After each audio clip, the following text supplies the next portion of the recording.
Well, hats not shoulder pads. Welcome to Red November YouTube. I am super gory and here in this video we are going to see how to make 100% goblin mine on all levels. Currently we have up to level 4, so we are going to see level 1, level 2, level 3 and level 4 as well. I recorded this attacking myself and then level 4. Now I'm also going to attack him. I'll be explaining in the meantime. But well, this corner here. What we do is first open the wall with the battering ram. Then put in a giant and then a magician. Once the wall is open, you put in the giant and the magician and with that simply with that you make that entire side. What happens is that since in the first levels we have a little excess of troops, that is, against level 1, 2 and 3 we have an excess of troops that I have simply added barbarians. So if I put some barbarians there to reinforce, then when that giant goes towards that central defense, we put pig riders there. I put giant pig riders and a magician behind them. The magician behind does help a lot because he starts to clean up all those goblin spearmen who are throwing the goblin spears at us and below. Well, now we really have to put in the PK and where is the bomber? And then with a barrel of skeletons we saturate those defenses and so on. Likewise, if you have seen nothing else, you saw that the upper corner was solved. I have put 2 cemeteries there in the area of the town hall. The good thing is to put it in enough time for the skeletons to be eliminated. The town hall has enough life and thus we save time. And also, above all, the interesting thing is that those skeletons join up with the incursion that comes from above with that giant and that magician. It's not mandatory, that timing is worth it there, especially in the first levels, but it doesn't hurt. And this is how you fill level 1 goblin mine.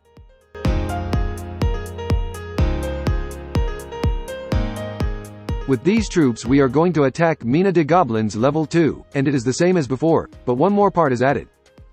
Then again the top part. We have battering ram, wall opener, then giant and magician. With that solved, if you want to put in some barbarian to eliminate the mortar first, that manifold, then you put it in, but why? Really because we are a little overloaded with barbarians. At level 4 we won't do this, but here we can do it. Okay, then that side advance is okay. Everything is under control and I'm waiting for that defense to be eliminated to support with a little barbarian and that's it. And down there what we are going to do is ram to eliminate that bomb and open that wall. The PK that is going to clean that area from below to the top. I also add another PK to also eliminate those defenses when the giant from above is going to go to that defense. So we put Monopuerco, we put the magician and we put giant so that he goes above when the little one has the center under control. Then we put in a ram and a barbarian to eliminate that multiple mortar and then to make those freckles advance further we will open him again with a ram, but a little further forward. And we have already placed what are the skeletons in the city hall area. This time we put 2. In the final attack we will put only 1, and as we have quite a few potions, we put 2 skeletons there and we have also put a super magician behind the freckles so that he can eliminate those spear goblins that are throwing us out, because the PK does have a lot of life, has a lot of damage, but that damages a target. So the mage who has a splash is fine. We eliminate the goblins like this. That's why we have to tank those magicians because they are the ones in charge of eliminating the spear goblins. That healing is so that it goes even further, which really goes a long way towards the attack. Even here I don't use 10 barbarians that could come out. I even had the attack left over.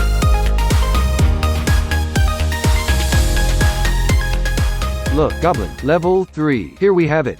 You will find your defenses a little higher, but the strategy is the same.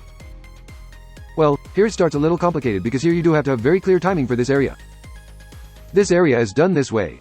Freezing. Graveyard. 2 battering rams PK. When the battering rams step on the bridge you release the giant. When the goblin spear is going to throw the barrel, you release the magician so that with each attack he makes, the magician eliminates those goblin spearmen very quickly and thus the PK does not go for the goblins and the PK goes and turns towards hell alone.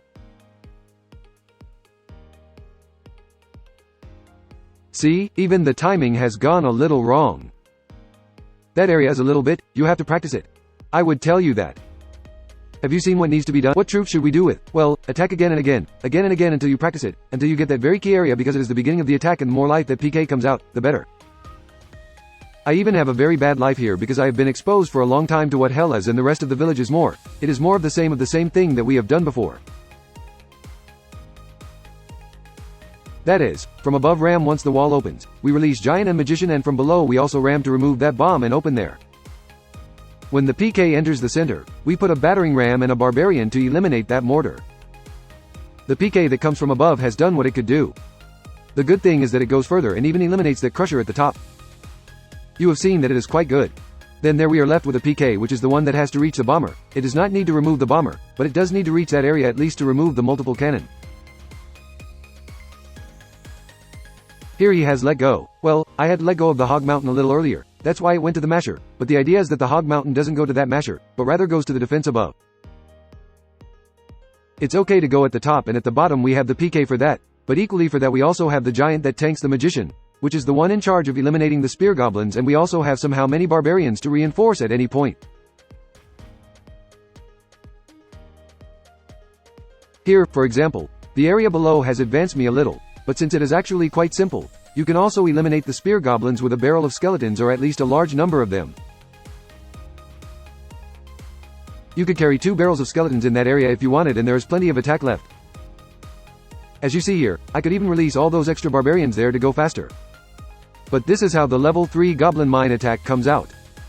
You have to know that these distributions are original, therefore you are going to encounter them many, many times.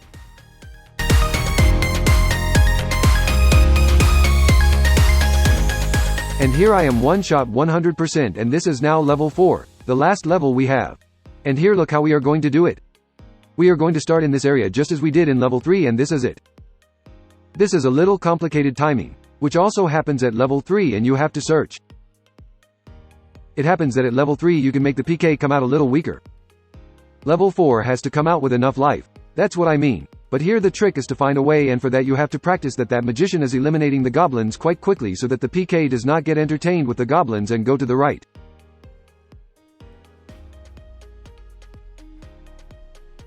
Okay, that's the main trick. So you have to find the right times. That is, just attack the barrel of goblins. Release the wizard. That's a little bit of timing that needs to be put in there. Well, giant battering ram and magician. And since I already know that what is above is controlled, I go to the area below, and here I put PK and infernal to the ballista. Then I go up. Well, I go up, I don't zoom. When the PK goes to the central area we put a battering ram, as you should have already known this from the other levels. And okay, there we are. Now the PK separates to the center, and I put the ram and barbarian there to the mortar below. Now the bottom area is the PK. The giant goes towards the defense. I put Montepuerco and Mago behind him, and I can also put the giant there. There you see that I have also included the giant so that it can tank and entertain the magicians. I just put the last skeleton in the town hall now, but you can put it in a little earlier. Okay, you can't even put that in almost from the beginning, but I like it now because of the timing it has. But well, that PK, which is the second one that we have released, the idea is that it enters the area of the bomber. For that we open it with a battering ram, and then we have to save a few barbarians and the barrel of skeletons, and the barbarians that we keep is to search once the PK has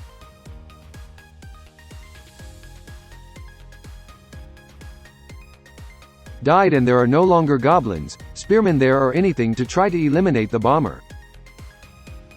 Because on the other side I already have the giant and the magicians who eliminate the goblins, spearmen, and I also have an army of skeletons to reinforce. So now what you have to do is eliminate the bomber so that it doesn't eliminate skeletons or the troops go there, because what I want is for them to go towards the end, since here you already have just enough time. Okay, double, barbarian, and to eliminate the bomber. And now open with the last ram. It is not mandatory, but it is recommended because that multiple mortar that we have there can annoy us, and here we have to half entertain it so that our skeletons do not attack and we finish closing the attack, because we have a little bit of time and we cannot wait for it.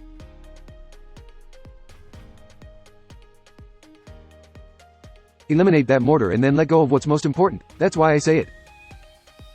Okay, that's it. There you have it, 100% in all levels of Goblin Mine. I hope you liked the video. If so, subscribe, like, use red as the creator code, and see you in the next video. Good luck in the attacks.